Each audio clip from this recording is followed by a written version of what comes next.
Kulman sir नमस्कार। Kulman sir तपाईँ आउनुपर्छ। 3 करोड जनताले तपाईँलाई चाहिँ मागिरहेको छ। तपाईँ जसरी भए पनि नियुक्ति हुनुपर्छ कुलमान सर। आज तपाईँको लागि हामीले ज्यान दिन तयार छौँ।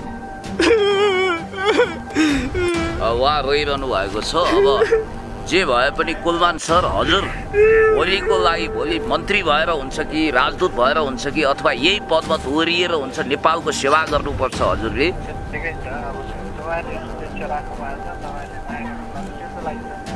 हजुर सर। प्रहरीले रामदुलाई चुटाइ गरौँ। तपाईँको लागि ज्यान दिन पनि तयार छौँ। देशको गोली खान पनि तयार छौँ। तपाईँ ढुक्काउनुहोस्, तपाईँ अगाडि बढ्नुहोस्। म आज रातभरि हिजो अस्तिदेखि म रोइरहेको छु। तपाईँको ती भलिन्द्र धारा आँसु छुँदाखेरि म चाहिँ अब तपाईँको लागि ज्यान दिन पनि तयार छु। तपाईँ ढुक्काउनुहोस्। तपाईँको लागि खाने मुलुकमा दाजुभाइ तथा दिदीबहिनीहरू आतुर हुनुहुन्छ। तपाईँ जसरी पनि आउनुपर्छ। जसरी पनि तपाईँ यो चाहिँ डाइरेक्टर तपाईँ हुनुपर्छ विद्युत प्राधिकरणको, अथवा तपाईँ भोलिको प्रधानमन्त्रीसम्म तपाईँ बन्नुपर्छ। 3 करोडको जनताले तपाईँलाई मागेको छ। तपाईँ ढुक्काउनुहोस्। तपाईँको लागि हामी छौँ। म आज धेरै कुरा गर्न सक्ने मुडमा छैन, जसको निम्ति एउटा नेपाल आमाको स्वनामधन्य सपूत, नेपालको उच्च स्तरीय उच्च नैतिक चरित्रको सफल प्रशासक आदरणीय कुलमान घिसिङज्यू, जसको हिजो नेपाल विद्युत प्राधिकरणको कार्यकारी निर्देशकको रूपमा 26 वर्षे सेवा अवधि पार गरेर भावपूर्ण विदाई भएको छ र उहाँलाई फेरि 4 वर्षको निम्ति नेपाल विद्युत प्राधिकरणको कार्यकारी निर्देशक बनाउनु पर्छ भनेर आवाज बुलन्द गर्दै जाँदा म पुण्य गौतम वा नरनाथजीले आज हड्डी पसली हुने गरी यो मेरो घुँडाको पाटपुर्जै खलबलिने गरी नजाने थाहा छैन कटबासका लट्ठीहरू भाँचिने गरी किन त्यसरी वदियो, गोरु चुटाइ गरियो, यति निर्दयतापूर्वक छुटिएको छ। त्यस कारणले गर्दाखेरि मैले कुलमान घिसिङज्यूलाई अहिले फोन गरेँ र उहाँले मलाई चिन्नुभयो सायद, र यो भिडियो पक्कै हेर्नुहुनेछ। हामी फेरि पनि उहाँलाई कन्ट्याक्ट गर्ने कोसिस गर्नेछौँ। आज चाहिँ तपाईँहरूले रामधुलाई खानुभयो भन्ने समाचार आयो, के हो त वास्तविक? रामधुलाई श्यामधुलाई भन्दा पनि तपाईँहरू शोक संवेदनाको बेला हास्य रस पैदा गर्ने भैरव रियाल वा सन्तोष पन्त, कमेडियन मदन कृष्ण हरिवंश, दीपक राज गिरीको भूमिकामा नआउनुहोस्। हो, कतिले भनेछन् पुण्य गौतमलाई यज्ञमा बेहुली के अरे अब बेहुला घुमाए जस्तै घुमाइयो भनेर पनि भन्नुभएछ। र म के भन्न चाहन्छु भने जसरी यो मेरो घुँडा नै जखम हुने गरी, हड्डी पसली हुने गरी घोक्राइ र मुन्ट्याइ गरेर लछार र पछार पारेर हड्डी पसली हुने गरी झाँगल झुगल पारेर एकदम भ्याकुर लखटे जस्तो लखटी अमानवीय तरिकाले कटमासका त्यो लौरोले गोरुलाई गोदे जसरी एकदम झाँगल झुङ्गल पारेर कठालो कराप झ्याप बनाएर निर्ममतापूर्वक छुटियो। भनेपछि पुण्य गौतम पनि अहिले अस्पताल भर्ना हुनुपर्ने अवस्थामा अहिलेको अवस्थामा? हजुर, म क्लिनिक गएर आएको छु। तपाईँले यहाँ देख्न सक्नुहुन्छ यो स्वेलिङ भएको छ। अहिले आइसले सेकेर यो निले डाम देख्नु भएको छ। मेरो यो औँलो मर्किएको हो कि भाँचिएको यो साइली औँलो ठेगान छैन, माझी औँलो यो लाटो भएको छ, हल्ल नचल्ल भएको छ। म मुडो जस्तो लड्ने सम्भावना छ घर गएर। भोलि बिहान कसरी उठ्ने टेन्सन भएको छ। ज्वरो आए जस्तो त्यसै भत पोलेको छ। यो खुट्टा कट खाएको छ। त्यस कारणले यहाँ फेरि मच्छर पनि। योभन्दा अगाडितिर भन्नुहुन्थ्यो नि नेकपाको सरकार चाहिँ नि अन्याय र अत्याचारको विरुद्धमा, आज नेकपाकै सरकारको भाटा खाँदाखेरि त तपाईँले बुद्धि चेत खुल्यो होला नि त? माफ गर्नु होला, नेकपा देशभक्त समाजवादी छ। सरकारको मातहतमा रहेको जनताको करबाट पालिएको यो नेपाल तपाईँ देश र जनताको लागि लड्नु भयो नि तपाईँ? जुन ढङ्गले दमन गरेको छ देश र जनताको निम्ति त हो नि, कसको निम्ति? आफ्नो निम्ति।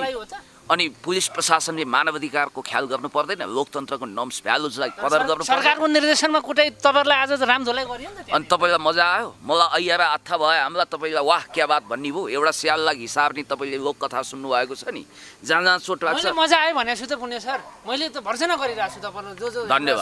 धन्यवाद। हो, आज के भएको थियो म संक्षिप्त भन्छु, उहाँले पनि आफ्नो कथा व्यथा बताउनु होला। आज एउटा च्यानलमा यही विषयमा कुलमान घिसिङज्यूलाई, उज्यालो नेपालको प्रवर्तक, यो लाइट बलिरहेको छ नि, यसमा कुलमानजीको योगदान छ। नेपाल आमाको सच्चा सपूत, नेपाली प्रशासनिक क्षेत्रको एउटा हिरा, कुलमान घिसिङज्यूलाई 4 वर्षको निम्ति नेपाल विद्युत प्राधिकरणको कार्यकारी निर्देशक दोहोऱ्याउनुपर्छ। अझ उहाँलाई उच्च मूल्याङ्कन गरेर उहाँको ट्र्याक रेकर्ड एन्ड हिस्ट्री हेरेर उहाँलाई सांसद बनाउनुपर्छ, मन्त्री बनाउनुपर्छ, राजदूत बनाउनुपर्छ भनेर पुण्य गौतम उहाँ हामी सबैले लभिङ गरेका छौँ। र त्यो आवाज बुलन्द गर्नको निम्ति माइतीघर मण्डलामा हामी गएका। हामी देशभक्त समाजवादी नेपाल कम्युनिस्ट पार्टीले देशको उत्थान उन्नति प्रगति गर्छ भन्ने मान्यतामा अटल दृढ विश्वास राख्छौँ। तर यो प्रहरीले के पुलिस राज चलाउन खोजे जस्तो, सिडिओले जङ्गबहादुरको आदेश फर्माए जस्तो यो के गरेको कटवास काल होइन। अब जहाँ पनि सरकारै हुँदैन के, वर्क्यो सरकार फर्क्यो सरकार, घरै पिडालु बनै पिडालु, ससुराली गए 12 हातको पिडालु। नरनाथ सर जो चाहिँ जनयुद्धमा लडेका योद्धा पनि हुनुहुन्छ, उहाँ पनि आज भावुक मुद्रामा देखाएको छु, उहाँले बताइदिनु। ल अब त्यही हो। अब हामी चाहिँ देशका कर्णवीर महानायक कुलमान घिसिङलाई चाहिँ नियुक्ति गराउनुपर्छ भनेर हामी चाहिँ आन्दोलनमा गएको थियौँ। अब त्यस्तै नेपाल प्रहरीले चाहिँ एकदम दमनका साथ चाहिँ उहाँहरूले हात चाहिँ छोडेर लट्ठीले पिटेर अब यहाँ कुरै छैन, यहाँ अब के देखाउने साध्य छैन नि, यस्तामा हालेर यहाँ हालेर कुण्डीजीलाई विभिन्न सामाजिक अभियान त धेरै साथीहरूले चोटपटक खानु भएको छ। यो त स्वाभाविक कुरा हो। अब यो यसरी पिट्नु चाहिँ हुँदैन थियो। नेपाल सरकारले चाहिँ एउटा त्यही जनताहरू करबाट चाहिँ उहाँहरू माझ्नु भएको छ, नेपाल प्रहरीहरू होइन। अब यही जनताको कर खाएर चाहिँ अब एउटा सामाजिक अभियन्ताहरूले एउटा महान एउटा कुलमानको बारेमा चाहिँ उहाँलाई नियुक्ति गराउनुपर्छ भनेर हामी आन्दोलन जाँदा उहाँहरूले यसरी हात छुट्नु चाहिँ नहुने, एकदम गम्भीर चोट लागेको छ एकदम। अब यसमा देशभक्त प्रहरी सुरक्षाकर्मी बर्दिवाल देशभक्तहरूभित्र घुसेका केही मानिसहरू धन्दा सेठीले यस्तो गरेका हुन् कि म सोध्न चाहन्छु, नेपाल प्रहरीको आइजी साहबलाई पनि सोध्न चाहन्छु, हामी जस्ता देशभक्त सज्जन मान्छेहरूको हड्डी पसली गरेर ढाड भाँचेर घुँडा सेकेर तपाईँलाई के फाइदा छ? तपाईँले यस्तो किन गर्नुभयो आइजी साहब? किन यस्तो आदेश दिनुभयो शैलेश थापाज्यू? यसको जवाफ चाहिएको छ। नेपाली जनताले तपाईँलाई जवाफ माग्छन् र मानवाधिकार लोकतन्त्रको ट्युसन तपाईँलाई पढाउनु जरुरी छैन।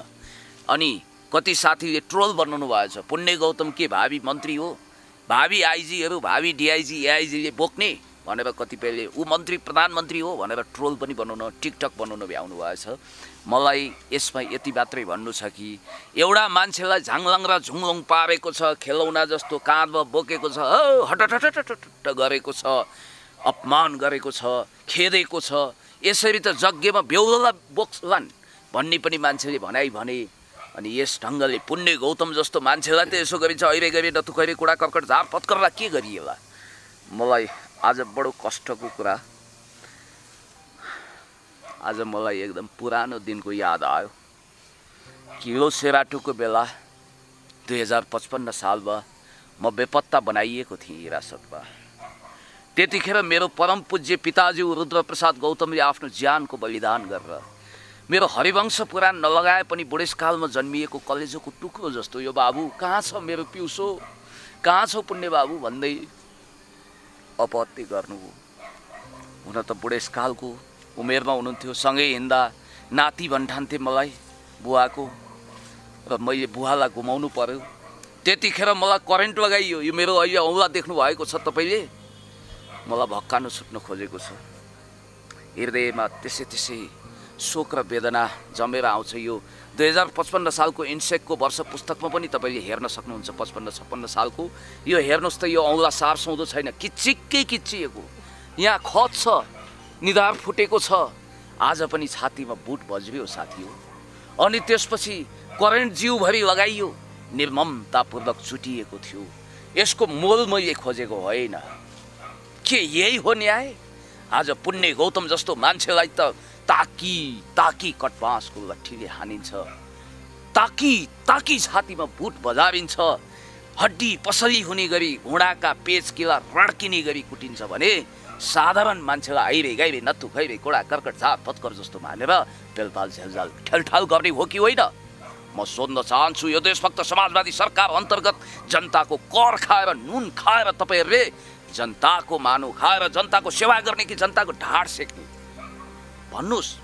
जवाफ चाहिएको छ। जमिनमा उभिएर अहिले प्रतिज्ञा गर्नुहोस् तपाईँले। यसको जवाफ खोज्न म आइजी साहबका आउनेवाला छु। जस्तो पुण्यजी, हिजोको दिनमा तपाईँले छाती ठोकेर भन्दै हुनुहुन्थ्यो कुलमान घिसिङलाई फेरि नियुक्ति गर्ने पक्का पक्की छ। किन नियुक्ति गरिएन? अब परमाणु बोतल खेल्छ भनिरहेछ नि, जनता सडकमा छन्, तपाईँ सडकमा जानुभयो। करोडौँ होइन या अरबौँको गर्न खोज्छ, तर सिंहदरबार र बाल्लाटारले ती खबरिलालहरूलाई चिन्दैन, तिनको तार जोडिएको छैन, तिनले मिसकलसम्म गर्न सक्छन् तर कुनै डिस्टर्ब गर्न सक्दैनन्। यो देशभक्त समाजवादी नेपाल कम्युनिस्ट पार्टीले मलाई आशा भरोसा विश्वास छ कुनै छुल्या हुल्याले गर रिट हाल्देला, भोलि कागज मिलेन भन्ने बाहनामा कागजपत्र नमिलेको भनेर उजुरबाजुर होला भनेर सायद सम्भवतः कुलमानजीले चाहनुभयो भने उहाँलाई नेपाल विद्युत प्राधिकरणको कार्यकारी निर्देशक रूपमा फेरि पनि नियुक्त गर्न सकिन्छ। म त भन्छु अब त्यतिले पुग्नेवाला छैन। कोइरालाजी आइसक्नु भएको छ नि, नियुक्ति गरिसक्नु भएको छ नि। अब कोइराला कालो आए गोरो जान्छ, गोरो आए कालो जान्छ भन्न खोजेको होइन। कोइरालाज्यू भन्दा माथि अब कुलमानजीलाई पनि यस्तो लागेको हुनसक्छ, मैले बुझेसम्म कुलमानजीले यो पदमा दोहोरिने चाहना गर्नुभएको छैन। सचिवलाई गएर हजुर सचिवज्यू नमस्कार, त्यो फाइल कता छ हजुर भन्दै जम्ला हात जोड्ने उहाँको इच्छा छैन होला। मन्त्री सो सरको इज्जत त पुण्य गौतमकै छ, कुलमानजीको त कता हो कता सातौँ आसमानमा छ। त्यसकारण उहाँलाई शक्तिशाली देशको अम्बासडर बनाउन सकिन्छ, राजदूत बनाउन सकिन्छ, मन्त्री स्तरीय कुनै पद दिन सकिन्छ ताकि सचिवले पनि नमस्कार गरोस्, अथवा उहाँलाई राज्य मन्त्री बनाउन सकिन्छ, मन्त्री बनाउन सकिन्छ, सांसद बनाउन सकिन्छ। भनेपछि कुलमान घिसिङ अब मन्त्री बन्दैछ, तपाईँको आशा यो हो? बन्नुपर्छ, बन्न सक्नुहुन्छ, सरप्राइजिङ गिफ्ट आउन सक्छ। तपाईले नेकपाको सरकारले राम्रो मान्छेलाई जुन तपाईँको खुट्टा तन्दै पछि धकेलिरहेको अवस्था छ नि, धकेल्दैन, बिल्कुल असत्य कुरा। धकेल्दैन किन पुण्य के अरे कुलमान घिसिङलाई यो सरप्राइज पनि हुन सक्छ। तपाईँलाई एउटा कुरा थाहा छ, युवराज खतिवडाजीको म्याक्सिमम चाहना भनेको सांसद बन्ने थियो। अलिकति महत्त्वाकांक्षा बुस्ट हुँदाखेरि उहाँ अर्थमन्त्रीको सल्लाहकार, त्यसपछि अर्थ राज्य मन्त्रीसम्म बन्न खोज्नुभयो। अब लातले हानेको कुकुर भँडारमा त भन्नु हुँदैन, त्यो उपमा दिनु हुँदैन, तर उहाँलाई लटरी लागेर आखिर उहाँ अर्थमन्त्री बन्नुभयो। भोलि कुलमानजी पनि मन्त्री बन्न सक्नुहुन्छ, किन सक्नुहुन्न, सुयोग्य हुनुहुन्छ, उहाँ लोकतान्त्रिक गणतन्त्र अन्तर्गत हुनुहुन्छ। कुलमानजी र मेरो पुरानो सम्झना रहेछ क्या भेटघाटको, यसो सम्झेर ल्याउँदा मेरो एकजना आफन्त संयुक्त जनमोर्चाको सांसद हुनुहुन्थ्यो, डेरामा मैले भेटेको रहेछु र एउटा गीतद्वारा सम्झिन चाहन्छु। जेनरी हाम्रो धेरै पुरानो रहेछ लाग्दछ। हेर्नुहोस् त, दुखाइको बिचमा पनि बोरा च्यातिए जस्तो नारायण गोपालजीको अपमान हुने गरी मैले यो गीत गाएँ। 2049 सालमा मैले भेटेको रहेछु र चिलीमे परियोजना सफल भइसकेपछि कुलमानज्यू सुयोग्य हुनुहुन्छ, उहाँलाई नेपाल विद्युत प्राधिकरणको कार्यकारी निर्देशक नियुक्त गर्नुपर्छ भनेर छाती ठोकेर लबिङ गर्ने एकजना मध्ये पुण्य गौतम आज तपाईँको सामु छ। र म अहिले पनि भन्न चाहन्छु, कुलमानजी तपाईँ कुत्ता भुक्ते हजार हात्ती लम्के बजारको शैलीमा अगाडि बढ्नुहोस्। तपाईँले 1500 मेगावाट बिजुली दोहन गर्नुभएको छ। नेपाल विद्युत प्राधिकरण अब एक हिसाबले भन्दा मुकेश काफ्लेजी धोतीको जुम्रा टोपी पो पुगिसकेपछि उत्पात चोरीफुरी गर्छ, उखर मल्लो गर्छ भन्थे। तपाईँलाई हेर्दा छोटो बढेपछि भारी फुर्ती बढाउँछ, उर्लेको खहरे हेर कत्तिको गडगडाउँछ भन्ने कुरा याद आउँछ। यता कुलमानजीलाई हेर्दाखेरि उपकारी गुणी व्यक्ति निहुरिन्छ निरन्तर, फलेको वृक्ष हेर नझुकेको कहाँ छ र भन्ने कुरा याद आउँछ। कुलमानजी भनेको 2027 साल तपाईँले याद गर्नु होला, फेरि पनि भन्दैछु, 2027 साल मङ्सिर 10 गते तदनुरूप 1970 नोभेम्बर 25मा जन्मिनु भएको। उहाँ रामेछापको बेथान मेरो पुर्ख्यौली थलेमा जन्मिनुभयो। उहाँको राजनीतिक पृष्ठभूमि, उहाँको परिवारको पृष्ठभूमि भने तत्कालीन पूर्व माओवादीको घटक संयुक्त जनमोर्चा हो। र त्यसपछि कुलमानजी 2051 सालमा नेपाल विद्युत प्राधिकरणमा जोइन गर्नुभयो, सहसचिवमा नाम निकालेको। आज मुख्य सचिवसम्म हुन सक्नुहुन्थ्यो होला, तर त्यसले नेपाललाई भोलिको सम्भावित लिक्वान यू भन्छु म उहाँलाई, जसरी लिक्वान यूले सिङ्गापुरलाई झिङ्गापुर जस्तो देशलाई सिङ्गापुर बनाइदिनु भयो र उहाँले महान योगदान गर्नुभयो। एसएलसी बोर्डमा जम्मा 4 नम्बरमा पुगेको उहाँको बडो प्रतिभाशाली पढाइ भयो पनि। त्यस कारणले गर्दाखेरि उहाँले सोपान क्रम चढ्दै एकदम तरक्की गर्दै, तपाईँलाई थाहा छ नि, त्यतिखेर उहाँले यो चिलीमे हाइड्रो प्रोजेक्टलाई गोल्डन प्रोजेक्टको रूपमा अगाडि बढाउनु भयो। अहिले पनि उहाँका केही काम थाती छ, भूमिगत तारहरू बिछ्याउनु छ, ट्रान्समिसन लाइन ठिकठाक गर्नु छ। र उहाँको पालामा विद्युत चुहावट शून्य भएको छ। मुकेश काफ्लेजी तपाईँको पालामा के 9 अर्ब रुपियाँ घाटा भएको होइन नेपाल विद्युत प्राधिकरणलाई? कुलमानजीको पालामा त्यो घाटा पुर्ताल गरेर 11 अर्ब नाफामा उहाँले पुर्याइदिनु भयो। कसरी गर्नुभयो? अनि त्यसै गरी 7 अर्ब चुहावट हुन्थ्यो, चुहावट फिटिक्कै बन्द गरिदिनु भयो। अहिले चुहावट छैन त्यहाँ। अनि अर्को कुरो पनि म तपाईँलाई भन्न चाहन्छु, 3 अर्ब रुपियाँ खन गनेर खल्तीमा क्याट नगद राख्थे त्यहाँका कर्मचारी, जुका जस्ता मोटाएका थिए। आज कर्मचारीहरू हेरै छन्, जनता मोटाएका छन्, उनीहरू खिस्स बुढी हरियो दाँत भएका छन्। त्यसै गरी अर्को कुरा पनि म तपाईँलाई भन्न चाहन्छु, अलिकति मेटाफोरिक रूपमा हामी अँध्यारोको बिचमा लाइट बालेर कुरा गरिरहेका छौँ। तपाईँ कल्पना गर्नुहोस्, यत्तिकै चुक घोप्ट्याए जस्तै अँध्यारो छ। एकचोटि लाइट अफ गर्नुहोस् मैले भनेको होइन। यो लाइट अफ हुँदा चोर मानौँ कसैको घर चोर्न गयो, कालो वर्णको छ, अनि त्यसपछि एक ट्रक पुलिसले घर घेरे भने पनि चोर कहाँ भाग्थ्यो कहाँ खिस्स हाँस्यो भने दाँतको आधारमा मात्रै पक्रिन सकिन्थ्यो। तर त्यो बेलामा लोड सेडिङ भइरहन्थ्यो। 18 घन्टासम्म लोड सेडिङको समुद्रमा डुबेको देशलाई कुलमानजीले उद्धार गर्नुभयो। लाइन आयो भने वाह क्या बात भनेर न्युज बन्थ्यो, अहिले लाइन गयो भने न्युज बन्छ र जताततै चोरी चकारी हत्या बलात्कार डकैती घटेको छ। प्रजनन दर पनि घट्यो रे। पहिला 2 सन्तान ईश्वरका वरदान भन्थ्यो नि हामी केही समय अगाडि, 3 सन्तान 4 सन्तान हुन थालिसकेको थियो, मान्छेको काम थिएन राति हुँदो। अब अहिले उहाँको पालामा आउँदाखेरि 97 डाँडा काँडा ढाकलान् भन्ने सम्भावना थियो लोड सेडिङको बेला। 18 घन्टासम्म लोड सेडिङ, विद्यार्थीले पढ्न पाएका छैनन्, मिडिया सुकेर गएको छ, कल कारखाना ठप्प छ, विद्युत माफियाहरू इन्भर्टरवालाहरू मोटाएका मोटाई गजरममा घुम्ने मेचमाथि अन्धो मान्छे भएका छन्।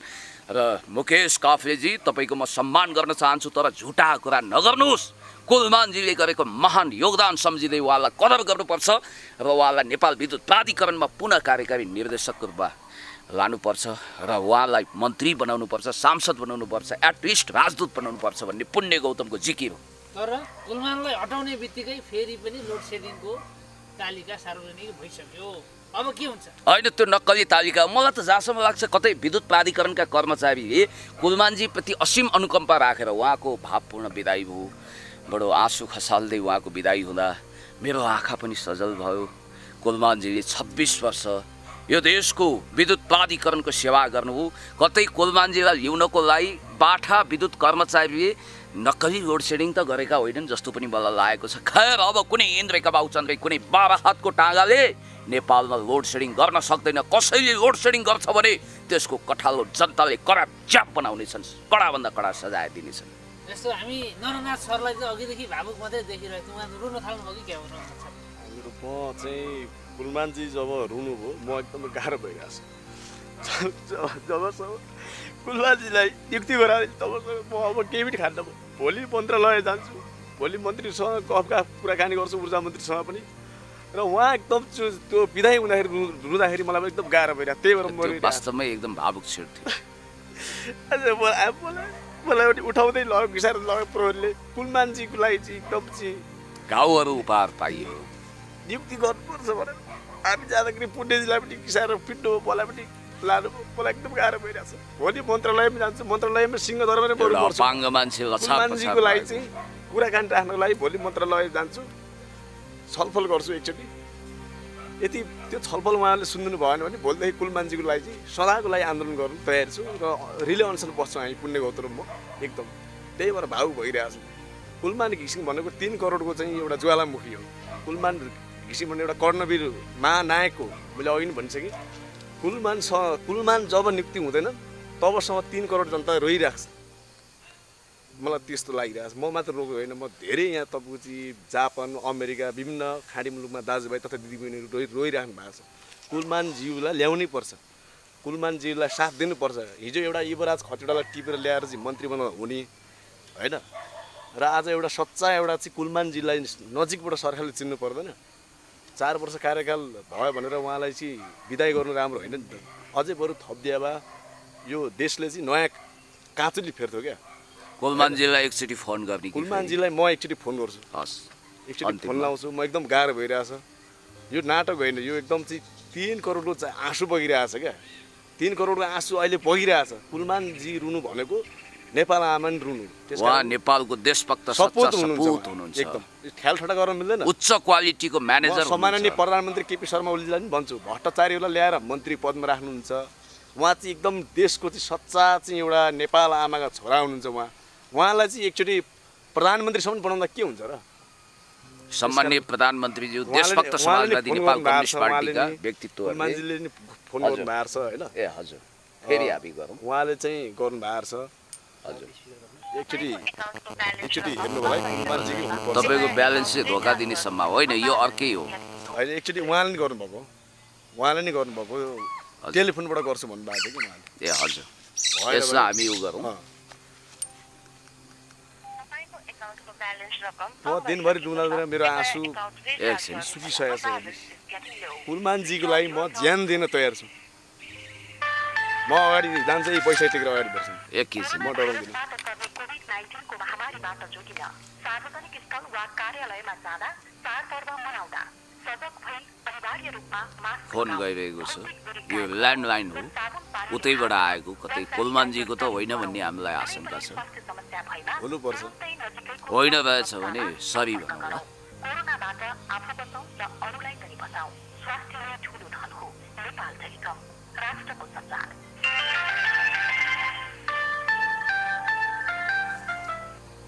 तपाईँले अघि फोन आएको थाहा पाउनु भएन मैले साइलेन्टमा राखेको थिएँ अब अन्तर्वार्ता हुँदा फेरि धेरै डिस्टर्ब हुन्छ नि त्यो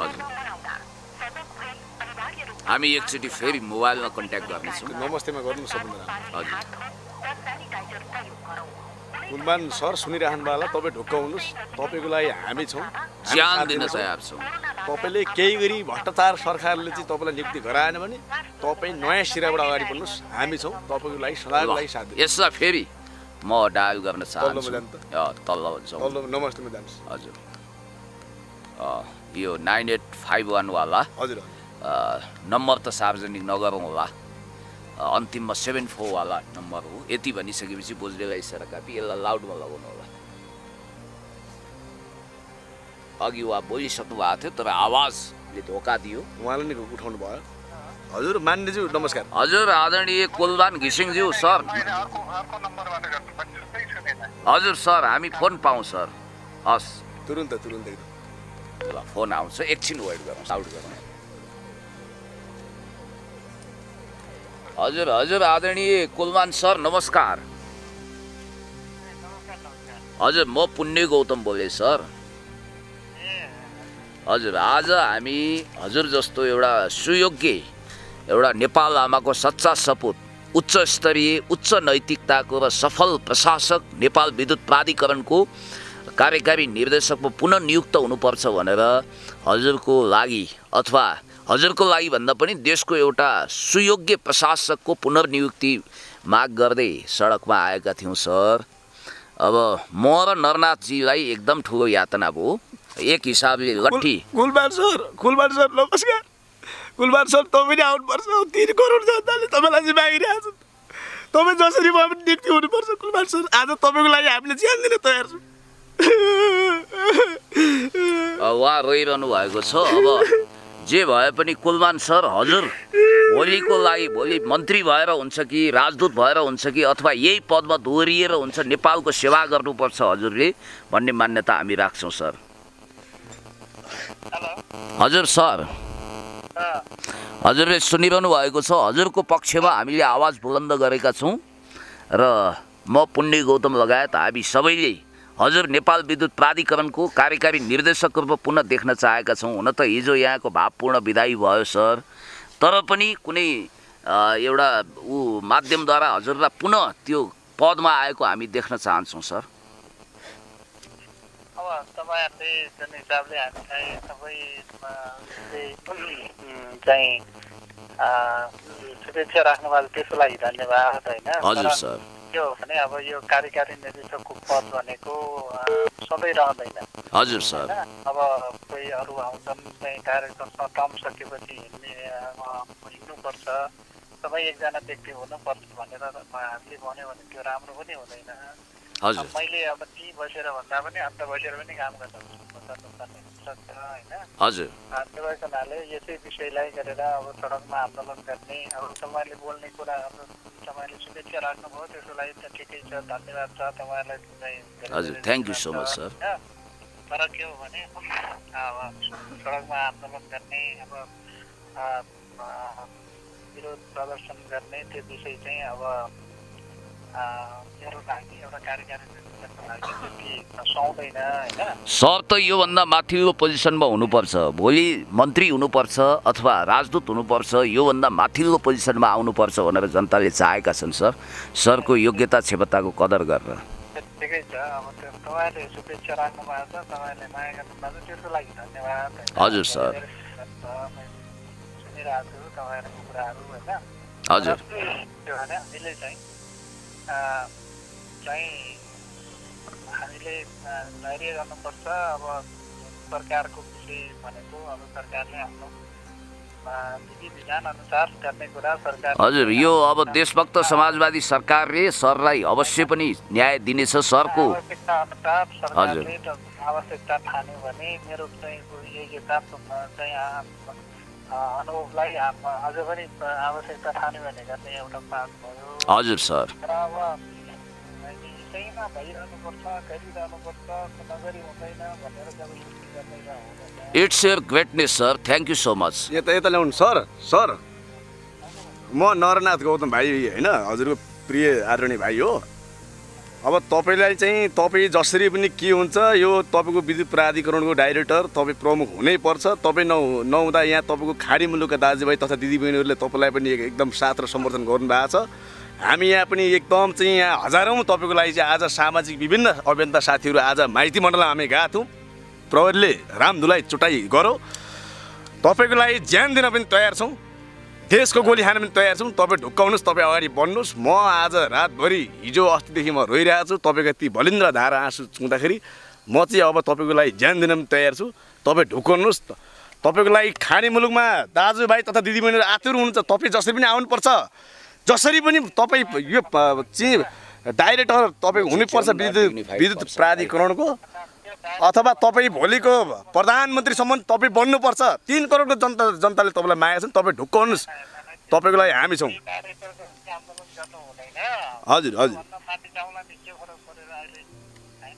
हजुर तपाईँ एउटा निष्ठा भावना एकदम स्वतन्त्र। तपाईँले 1 रुपियाँ दायाँ बायाँ खानु भएको छैन। तपाईँ भ्रष्टाचार होइन, तपाईँ एकदम स्वतन्त्र। तपाईँ जस्तो एउटा महान कर्णवीर चाहिँ तपाईँको खाँचो छ यो देशमा। आज धरती आमा रोइराख्नु भएको छ, म पनि रोइरहेको छु। तपाईँ आउनुपर्छ जसरी भए पनि। ठिक छ। अब हजुर सर, अब शालीनता र शिष्टतापूर्वक हामीले आफ्नो अभिव्यक्ति राख्छौँ। जहाँ भए पनि आफ्नो काम गरिहाल्छु। हजुर सर। जनताको लागि काम भयो। हजुर सर। हजुर। तर अब के हो भने अब एउटा कार्यकारी निर्देशकको लागि आन्दोलन गरेर सडकबाट कार्यकारी होइन, हामीले घाउहरूको उपहार पाउँदा पनि हामी हातिएका छैनौँ। होइन, त्यो मलाई पनि राम्रो हुँदैन। हजुर सर। तपाईँहरूले जे शुभेच्छा गर्नुभएको छ त्यो त्यति एकदमै म तपाईँलाई धन्यवाद दिन्छु। तर अब के हो भने सडकमा यसरी चाहिँ ठिक छ सर, यो सरको शालीनता हो, सरको एउटा मर्यादा र शिष्टता। It's your greatness sir, it's my pleasure. हामी सरलाई फेरि पनि नम्रतापूर्वक, शिष्टतापूर्वक, विनम्रतापूर्वक निवेदन गर्न चाहन्छौँ। हजुर एउटा सच्चा सपुत हुनुहुन्छ र यो देशभक्त समाजवादी सरकारले हजुरको उच्च मूल्याङ्कन गरेर हामीले यो देशभक्त समाजवादी नेपाल कम्युनिस्ट पार्टीले हजुरको उच्च मूल्याङ्कन गरेर योभन्दा उच्च कोटिको जिम्मेवारी पनि भविष्यमा दिनेछ भन्ने हामीले लाख लाख शुभकामना हजुरलाई प्रकट गर्न चाहन्छौँ सर। धन्यवाद छ।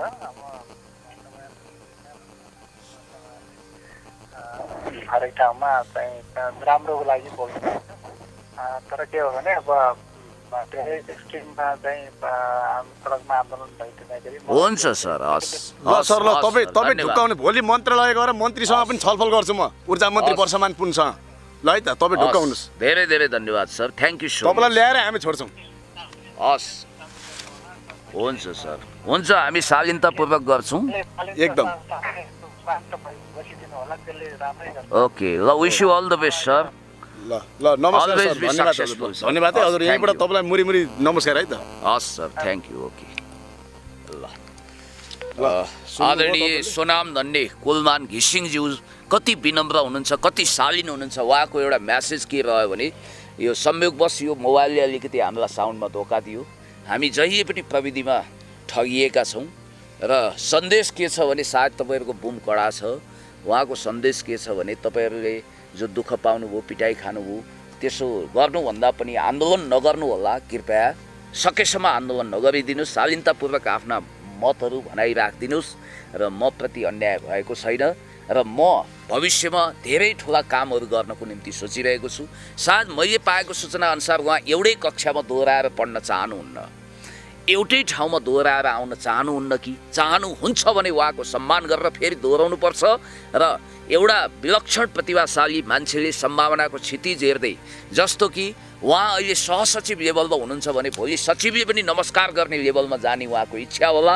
यदि त्यो इच्छा छ भने कमसेकम महामहिम राजदूत सांसद वा मन्त्रीको पोजिसनमा हुनसक्छ राजनीति गर्दै जाँदा उहाँ जानुभयो भने देशभक्त समाजवादी नेपाल कम्युनिस्ट पार्टीमा आउँदाखेरि भोलि मन्त्री प्रधानमन्त्री राष्ट्रपति हुने हर कसैलाई अधिकार छ, उहाँ पनि हुनुहोला। उहाँलाई धेरै धेरै शुभकामना दिन चाहन्छु। यो घाउले चाहिँ ज्यादै दुखायो, एकदम तडपायो, धेरै बातचित नगरौँ र यो हाम्रो एउटा सौभाग्य हो। आदरणीय कोलमान घिसिङज्यूले कसैसँग पनि यसरी टेलिफोनमा बातचित गर्नुहुन्न र यो एउटा सौभाग्यको चाँजो पाँजो पनि मिल्यो। हामी दुवैलाई दिनुहोस् र घाइते जति सबैलाई। यो खुट्टै भाँचिएको छ, अब पैसै टेकेर आएको छु। तपाईँहरूको यो आशीर्वचन लागोस्, स्वास्थ्य लाभको कामना तपाईँले गर्नु। तपाईँलाई म ज्यानै दिन तयार छु, मैले भनिहालेँ। म नभन्नुहोस्, हामी भनौँ। हामी सबै पुण्य गौतम नरनाथ पात्रै होइन, सबैले गर्छन् र सर्वै भवन्तु सुखी नभनौँ। र तपाईँहरूलाई पनि सुस्वास्थ्य दीर्घायुको कामना, कुलमान सरको पनि भव्य प्रगतिको कामना। देशभक्त समाजवादी नेपाल कम्युनिस्ट पार्टीले उहाँको क्षमता बुझेर right man in right place अन्तर्गत जिम्मेवारी दिनेछ। हस्त भोलि हामी स्वतन्त्र ढङ्गले कुलमानजीको लागि सदाको लागि त्यहाँ रोडमा जानेछौँ। ल।